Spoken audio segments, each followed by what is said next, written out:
Buen día, chicos. El día de hoy vamos a proseguir con el sistema óseo. La clase pasada estuvimos hablando sobre los huesos de la cabeza. La cabeza que estaba constituida por los huesos del cráneo y los huesos de la cara. Bien, empecemos pues entonces con los huesos de la cara. Muy bien, ahí como están observando ustedes, los huesos de la cara son los que están en la parte anterior y son los siguientes. Veamos, presten atención al puntero. Dos maxilares superiores en el centro de la cara. Es un hueso par que forma la mandíbula superior. Están soldados y es un hueso fijo que se encuentra en el centro de la cara. Bien. Luego tenemos a dos palatinos que se encuentran por detrás de los precedentes, o sea, por detrás del maxilar superior. Palatino es un hueso par situado por detrás del maxilar superior. En él vamos a distinguir dos porciones o láminas, la lámina horizontal y la lámina vertical. Dentro de un momento vamos a verlo. Vamos a ver con mejor ese hueso con sus láminas. Bien. Luego tenemos dos malares. Los malares o huesos de la mejilla. Ahí están ustedes observando los malares o pómulos, ¿no? Es un hueso par colocado entre el maxilar superior, el frontal, el ala mayor del esfenoides y el temporal. Como verán, su forma es cuadrilátera, ¿no? Siendo su cara interna cóncava y su cara externa convexa. Vean ustedes cómo va a formar también, va a formar cerca de las órbitas, ¿no es cierto? Mucho cuidado con ese hueso, el malar. Seguidamente tenemos dos huesos nasales que forman el dorso de la nariz. Ahí están los dos huesos nasales que forman el dorso de la nariz. No son dos huesecillos cuadriláteros situados, ¿no?, en la parte anterior. Se articulan entre sí con los maxilares y hacia arriba se unen con el frontal. ¿Ven? Y hacia abajo con el cartílago de la nariz, ¿no? Ese es los dos huesecillos nasales. El resto de la nariz es cartílago, no olvidemos eso. Muy bien, seguimos entonces con dos lacrimales. Vean, están en la parte interna de la órbita, ¿no? Se llama unguis o lacrimal. También es un huesecillo par situado en la parte anterior de la cara interna de la órbita, ¿no? En su cara externa presenta el canal lacrimal. Muy bien, seguimos entonces. Dos cornetes inferiores que se encuentran dentro de las fosas nasales, ¿ya? Miren los cornetes inferiores. Por debajo de los cornetes inferiores, por debajo de los cornetes encontramos los cornetes superior y medio. Ahí está en la parte superior. Entonces es un hueso par que en forma de lámina arrollada sobre sí misma, vean, y se encuentra por debajo de los cornetes superior y medio. ¿Ven? Ahí está enrolladito, es el cornete inferior. En la parte superior, el cornete medio y el cornete superior. Son los cornetes. Mucho cuidado con los cornetes. Bien, seguidamente tenemos un vómer.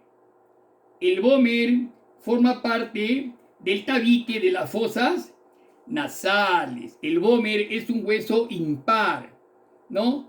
Medio y delgado, que constituye el tabique medio de las fosas nasales. Ese es el vómer. Seguidamente tenemos, por último, el maxilar inferior, ¿no? Es un hueso que forma la mandíbula, un hueso impar, medio y simétrico, ¿no? Y forma la mandíbula inferior. Es el único hueso movible de la cabeza, ¿ya? No olvidemos el maxilar inferior. Miren el cuerpo que presenta, un cuerpo medio y dos ramas laterales, ¿no? El cuerpo es horizontal en forma de herradura, ¿no? Presenta una concavidad posterior. Ahí se pueden observar, por ejemplo, los agujeros mentonianos, ¿no es cierto? Ahí están los agujeros mentonianos, claramente se observa, ¿ya? Muy bien.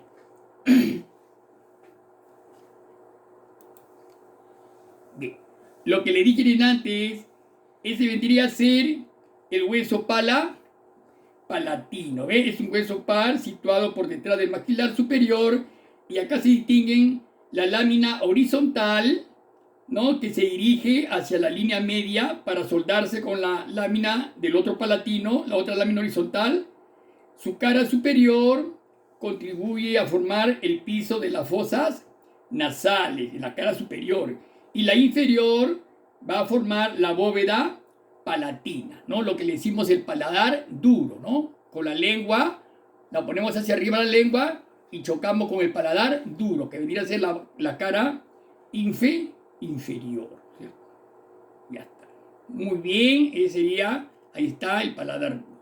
Bien, chicos, esos serían pues los 14 huesos de la cabeza. Se lo vuelvo a repetir entonces. 2 maxilares superiores, 2 palatinos, 2 malares, 2 nasales, 2 lacrimales, 2 cornetes inferiores, un vómer y un maxilar inferior. Son los 14 huesos de la cara. Bien, chicos, entonces pasamos ahora a la columna vertebral. Bien, el tórax. Todo lo que es referente al tórax vamos a hablar hoy día, ¿ya? A ver, los huesos del tórax. Tenemos la columna vertebral.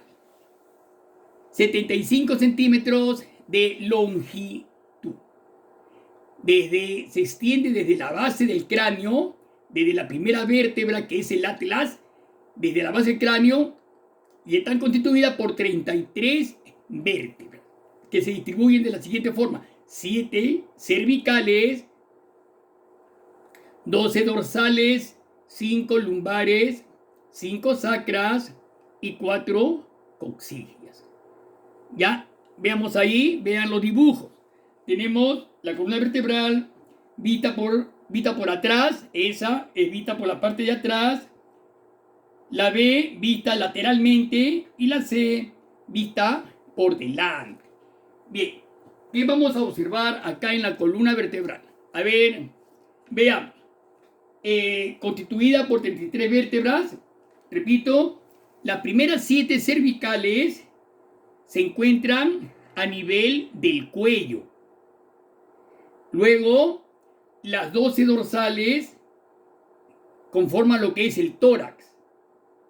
Las 5 lumbares a nivel del lomo, las 5 sacras que forman el hueso sacro, ¿no? Que se encuentran entre los ilíacos, y las 4 coxígeas que forman el coxis, ¿cierto? Miren cómo están. La posición, la del medio, por ejemplo, se observa, por ejemplo, en la edad adulta, alumno, no olvidemos que en la edad adulta las vértebras sacras se sueldan y forman el sacro.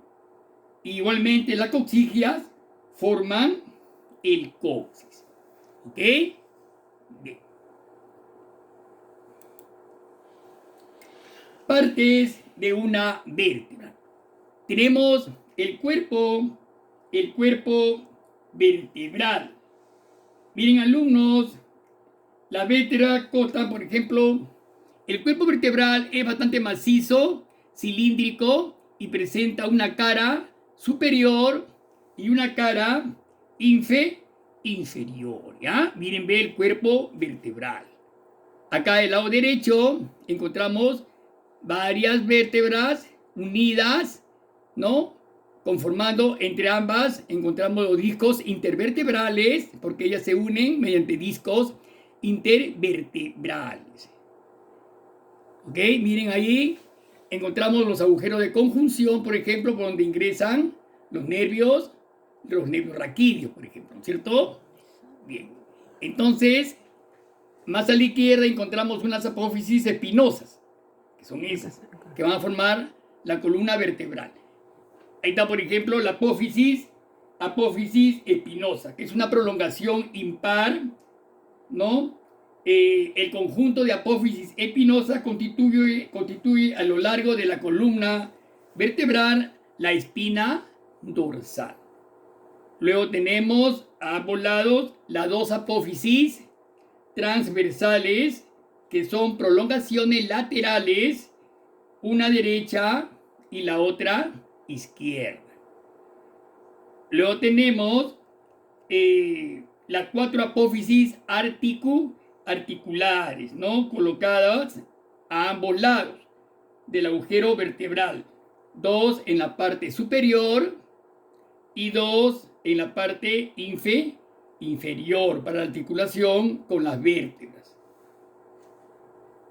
Tenemos el agujero raquídeo, por donde ingresa la médula espinal. ¿Ven? Entonces están bien claras ahí las partes de una vértebra, el cuerpo vertebral, el agujero raquídeo, la apófisis espinosa, la apófisis transversas y las carillas articulares superiores e inferiores, ¿cierto? Bien.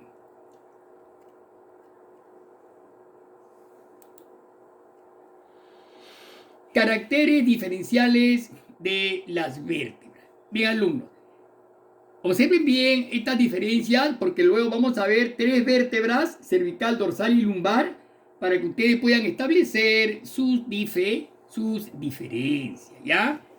Miren bien, las vértebras cervicales, el cuerpo de la vértebra, que ya lo hemos visto anteriormente, en la cara superior, que se encuentran los ganchitos, dos ganchos, y en la cara inferior una pequeña escotadura. El agujero vertebral es grande y triangular. La apófisis espinosa es corta, bifurcada e inclinada. La apófisis transversa presentan en las apófisis transversas presentan unos agujeritos, ¿no? Para que por ahí ingresa la arteria al cerebro, ¿no? La arteria cerebral. Esa es una de las características de la cervical. Vayamos a las dorsales. También tenemos el cuerpo que presenta carillas articulares porque son las dorsales, las vértebras dorsales las que se van a articular con las costillas. No olvidemos eso, con las costillas, por eso que tienen carillas articulares. Su agujero vertebral es pequeño y circular. La apófisis espinosa, larga e inclinada. Y la apófisis transversa con carillas articulares para las costillas. Mucho cuidado. Y por último, las lumbares, ¿no? Tiene un cuerpo bastante voluminoso, sin ganchos y sin carillas. El agujero vertebral es mediano, triangular, semejante a un triángulo equilátero. La apófisis espinosa es bastante robusta, cuadrilátera y horizontal. Y la apófisis transversa es también bastante rudimentaria, ¿no? Sin agujeros vertebrales y sin carillas. Bien. Entonces, veamos, pues, ahí están. Las vértebras, las que están a la izquierda son las cervicales. A ver, ¿cuáles serían pues entonces las características de la vértebra cervical? Ahí veamos su cuerpo. Bien, en la parte superior hay unos pequeños ganchitos. En la parte superior hay unos pequeños ganchitos y en la inferior una pequeña escotadura para comunicarse con la siguiente vértebra cervical. Después tenemos el agujero vertebral que es grande y triangular. Vean, el agujero vertebral es bastante grande y de forma triangular. La apófisis espinosa, ¿no? Es corta y bifurcada, ¿no? Bifurcada, media cortada en la parte media, ¿no? Y es corta. Y la apófisis transversa presenta los dos agujeros para las arterias vertebrales. No olvidemos que solamente las cervicales, las 7 cervicales presentan agujeros vertebrales, porque por ahí van a ingresar las arterias vertebrales al cerebro. Mucho cuidado, ¿ya? Estas son las características, pues, de las vértebras cervicales, ¿no es cierto? Bien. En la parte dorsal, ahí tenemos a las dorsales, su cuerpo, las carillas articulares para las costillas. Vean, en las apófisis transversas tienen sus carillas, ¿no? Sus carillas. En el cuerpo de la vértebra también hay carillas. Entonces ahí va a ir la unión de las costillas. Ya ahí va a ser el arco de las costillas. Se van a unir ahí la cabeza y la parte de la costilla. Bien, tenemos en las dorsales, seguimos. Su agujero vertebral, le dije que era pequeño, casi circular, ¿ven? Pequeño, casi circular. Su apófisis espinosa es larga, ¿ves? Larga e inclinada, ¿ves? Son las apófisis espinosas. Y sus apófisis transversas, que presentan carillas articulares para las costillas, ¿ves? Ahí se van a articular también las costillas. Mucho cuidado, ¿ah? Pasamos ahora a la vértebra lumbar. En la última ahí. El cuerpo, como le dije, es voluminoso, bastante grande, voluminoso, no tiene ganchos y no tiene carillas tampoco. ¿Ya? Son las lumbares. El agujero vertebral es triangular y equilátero, ¿ves? Como un triángulo equilátero, sus 3 lados iguales. La apófisis espinosa, que es bastante robusta, cuadrilátera y horizontal. Miren, la apófisis espinosa, gruesa, robusta y horizontal, ¿ves? No es inclinada como las otras que hemos visto. Esta es horizontal. Y por último, su apófisis espinosa, su apófisis transversa es bastante rudimentaria, sin agujeros y sin carillas. No tiene agujeros vertebrales y tampoco tiene carillas articulares.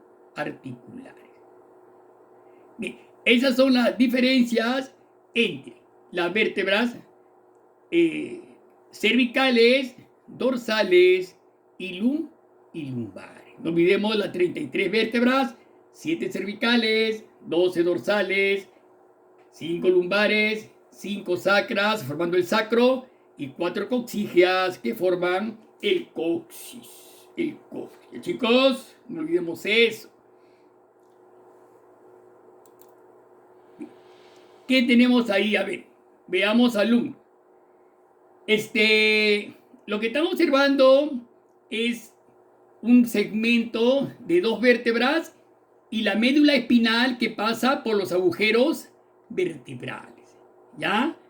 Ahí están observando ustedes 2 vértebras unidas por un cartílago, ¿no? Los cartílagos que unen son como unas almohadillas cartilaginosas entre vértebra y vértebra, entre los cuerpos se unen los discos intervertebrales, el cuerpo vertebral, las carillas costales para las costillas, ¿no? Ahí abajo, las carillas costales, donde se insertan las costillas, las apófisis articulares superiores, la apófisis espinosa, ¿no? Hacia abajo, y las apófisis transversas, ¿no? Lo importante ahí, alumnos, es cómo ingresa la médula espinal. Ustedes saben que la médula espinal, ¿dónde nace? A ver, tenemos cerebro, cerebelo, bulbo raquídeo y médula espinal, ¿no es cierto? Por ahí ingresa por los agujeros vertebrales y recorre todas las 33 vértebras hasta el último alumno, hasta el sacro, ¿ya? Se va formando toitita la parte de la médula espinal, ¿no es cierto? Importante. Muy bien, ahí miren, es eso que está haciendo el puntero, eso es un nervio, ¿ya?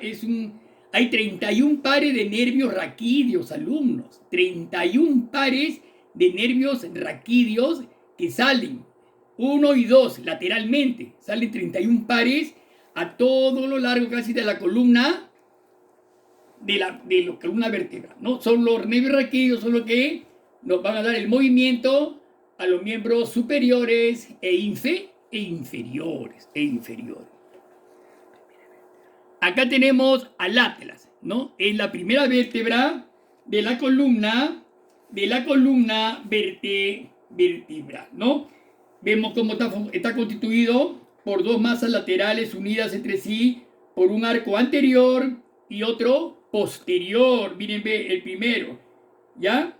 Miren, la cara superior de cada masa lateral presenta una faceta articular en forma de suela de zapato, llamada cavidad glenoidea o cavidad glenoide. Miren, ve, estas cavidades se articulan con los cóndilos del occipital, ¿ya? Mucho cuidado, alumno, ¿ya? Este látex es la primera vértebra. Presenta las apófisis transversas, también tiene sus apófisis transversas, ¿no? Y la base de estas apófisis circunscribe un agujero por donde pasa las arterias vertebrales. Mucho cuidado. Tenemos ahora el axis. El axis es la cervical 2, ¿no? El axis, ahí está su diente, le dicen diente, eso se llama apófisis odontoides, ¿no? Que se va a articular con el látex. Mucho cuidado con el axis, ¿ya? Su cuerpo vertebral presenta una prolongación vertical, la apófisis odontoides, que penetra en el agujero vertebral del atlas y sirve de eje alrededor del cual gira el atlas, permitiendo la rotación de la cabeza, ¿ya? Mucho cuidado. Bien, esa caría articular con la apófisis odontoide, sobre el cual gira pues el axis, ¿no es cierto? 180 grados, la cabeza gira tu derecha e izquierda 180 grados. Pues el apófisis odontoides es el que permite ese movimiento. Tenemos los huesos de la caja torácica. La caja torácica es una cavidad formada por un esqueleto que tiene en parte óseo y en parte cartilaginoso. El esternón, sobre todo la costilla, se unen con el esternón por cartílago, ¿ya? No olvidemos eso entonces. Veamos algo que tenemos acá. Ahí tenemos, vamos a ver, tenemos, tiene forma de cono truncado y ¿cómo está limitado? Por la columna vertebral en la parte posterior, lateralmente por las costillas, anteriormente por el esternón y en la parte inferior el diafragma, el músculo diafragmático. Bien, eso es parte de la caja torácica.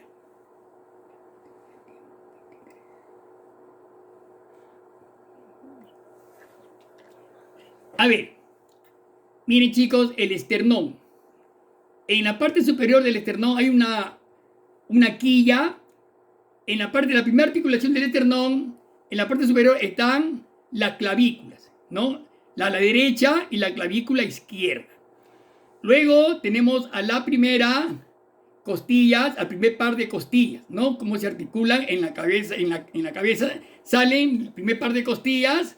Luego tenemos ahí 7 costillas verdaderas, 3 falsas y 2 flotantes, ¿cierto? Serían los 12 pares de arcos óseos o costillas, ¿no? Ahí claramente se ven, a ver, el puntero va a marcar las 7, 1, 2, 3, 4, 5, 6 y 7 costillas verdaderas. Luego vienen las 3 flotantes. Claro, se le dicen verdadera porque se articulan directamente con el esternón, ¿ya? Mucho cuidado con ese hueso.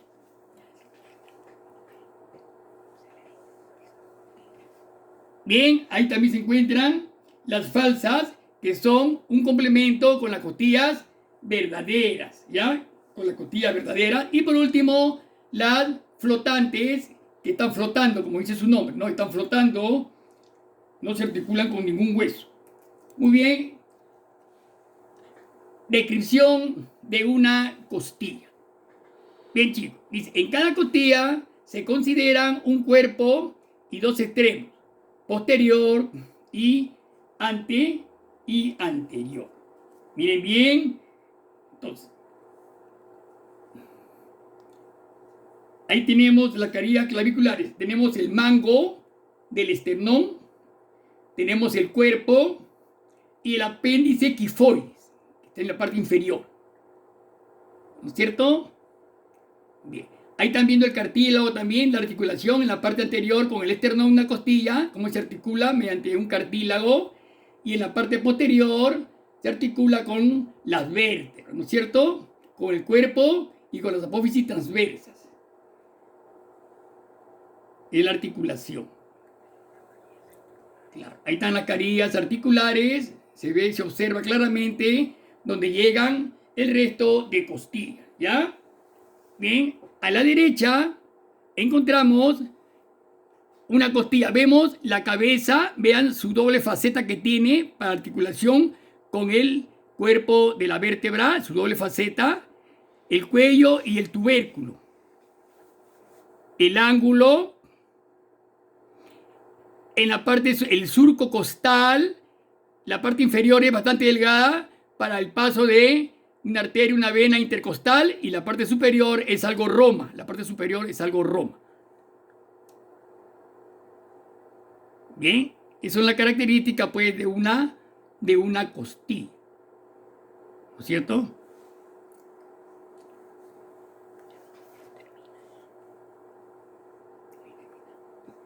Bien, mucho cuidado. Entonces, sería pues todo lo relacionado a la parte de las costillas. A ver, el esternón es un hueso plano de unos 15 a 20 centímetros de largo. Tiene la forma de un puñal situado en medio del pecho. Presenta tres segmentos bien claros. El superior, llamado mango o manubrio, el medio o cuerpo, y el inferior o apéndice quifoides. ¿Ya? Ya hemos visto también la parte, el borde superior, el borde inferior, lo que está a la derecha ya lo hemos explicado, ¿no? Es una costilla y sus partes. Por ejemplo, en los bordes del mango se articulan la clavícula y el primer par de costillas. Luego, los bordes del cuerpo se articulan con los cartílagos de las 6 costillas siguientes.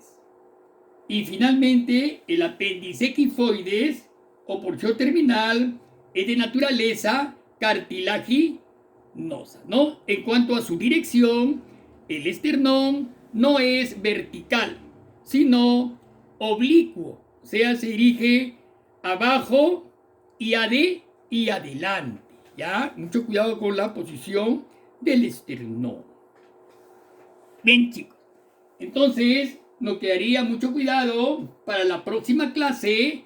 Vamos a terminar con el sistema óseo, miembros superiores e inferiores, ¿no es cierto? Ahí tenemos lo que hemos hablado ya, el esternón de 15 a 20 centímetros, forma de puñal en medio del pecho, sus tres segmentos que hemos hablado, ¿no? Las áreas donde se articulan las costillas, el apófisis, el apéndice quifoides y la cabeza del esternón, ¿no es cierto? El manubrio, el cuerpo y el apéndice quifoide.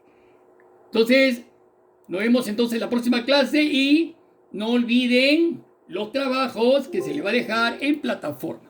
Hasta la próxima clase.